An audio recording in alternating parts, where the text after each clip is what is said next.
After the arrival of the chief guest, President J.R. Jayawardena, the chairman of the association, Mr. Michael De Souza, inaugurated the meeting. It is here, Your Excellency, that I would like to request you to seriously consider two taxes levied which the producer bears. Export duty is one of these, and whilst it is a boon to the Treasury, this is undoubtedly a part of the price paid by overseas buyers, and thus, in truth, is property of the producer. The addition of this sum to the producer's coffers would greatly assist modernization of factories, increased use of fertilizers, maintenance of the high quality standards, and as a result, higher yields. The second is the ad valorem sales tax, which is undoubtedly a disincentive to the production of quality. Quality, whether it be from low growns or high growns, enjoy a high level of prices resulting from specific demand. However, the ad valorem sales tax nullifies the search for quality, as the producer might as well go for crop and churn out quantity at an average price at which he is not taxed. In fact, I am sure that many producers, both in the private and state sector, do this as it is more economical. The loser is the country, as the search for quality would certainly bring in more foreign exchange, and the removal of this tax would result in a quality boom. The Treasury could keep its coffers reasonably full by the imposition of a leaf tax at the factory door. It is now time to pay a bouquet to our overseas friends. The Middle East, with Egypt and Iraq leading the way, and other active support coming from Saudi Arabia, Iran, Syria, Libya, the UAE, and Jordan, continue to be the leading buyers of our teas. The old traditional buyers, such as North America, UK, South Africa, and to a lesser extent Australia, still lend useful support. Russia, seasonally, is extremely active and plays an important part in deciding prices. China is emerging each year in an ever-increasing role, but with some of their purchases intended for re-export, one wonders whether we should not be directing our efforts into looking for these buyers ourselves. The most telling influence lately has been that of Pakistan as a result of the special trading agreement between our two countries. However, this is a two-edged sword, and we must play our part in importing goods to the value of $30 million US. And in the meantime, the government, through SATOSA and its state corporations, must make some imports to ensure a balance of trade. I think to date, we have not really imported a single item of much value. The agreement comes up for renewal later this year, and if purchases are not made by then, Pakistan's support could be missing, resulting in a decline in prices. Our bilateral agreements with Iraq must also be looked into very carefully and honored. Iraq's presence week in, week out at the auction is all important, as they ensure good price levels for low growns as well as high and medium grown teas. There have been some recent newspaper reports indicating that we have not met our bilateral commitments, and we would request Your Excellency to resolve this matter expeditiously. Similar emphasis must be placed on the bilateral agreements with Egypt and any other tea buying nations. Japan and the continent are supporters of our fine quality teas, and they deserve a mention as well. Last year, we had an excellent uva season. It produced some vintage teas. And this year, the Dimbula season was heading that way. But unfortunately, unseasonal rains cut it short.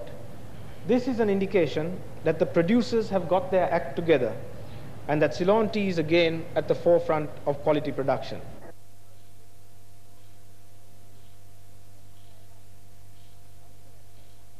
President Jayawardena also addressed the well-represented gathering. A pleasure to be invited to your function this afternoon and to have had the opportunity of accepting it. Your association is just 6 years, less than 100 years old. And you may well say, as we said at Royal College 50 years ago, yes, yes, I'm old. In me appears a history of 100 years. It's a long time as far as human life goes. And I've been reading your reports and found them so very interesting. Because as a minister, I'm in charge of plantation, not with the marketing, which is your prime function. I learned something about tea tasting, the bouquet, the markets that you seek to sell your tea, and what the countries that are now buying our tea require us to buy from them.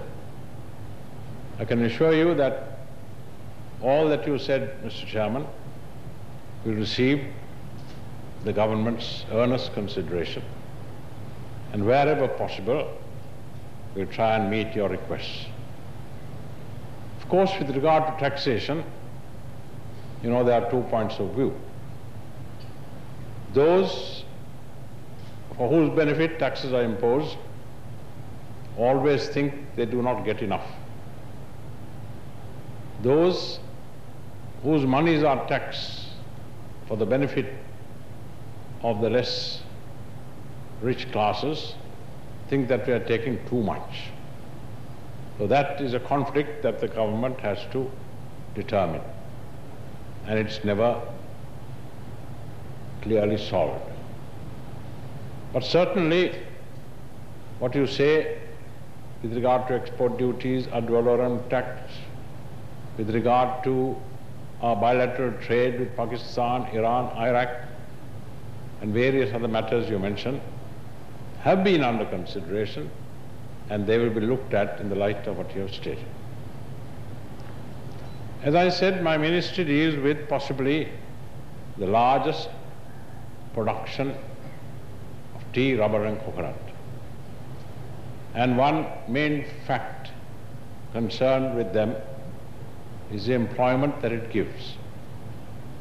You are rather austere in the way you thought I should deal with labor, as all planters do, both the Paka Sahib variety as well as the variety today.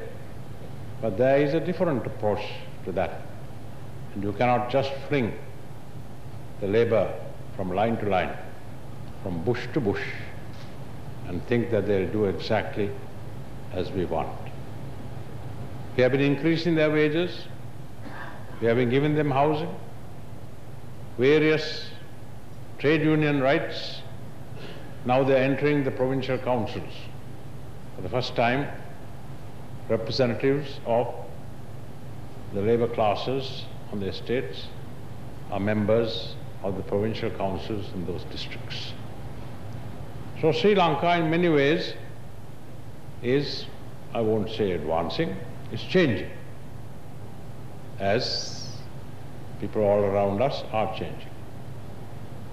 And the tea industry has continued to be, if not the most now, because the others competing with you, one of the largest contributors to our exchequer. May it continue to do so, and may your work, which has gone on for almost 100 years, continue to make that contribution to the welfare of our people as you have done in the past. You ended your speech by referring to politics. May I also, for a moment, because you're all interested in it, by and large you're all voters, some of you may also be members of political organizations or supporting them, some of you may be members of elected bodies, and if I may call it the generic term, politics affects all of us. There are two matters on which I wish to speak a few words. One is the politics of the ballot. The other is the politics of the bush.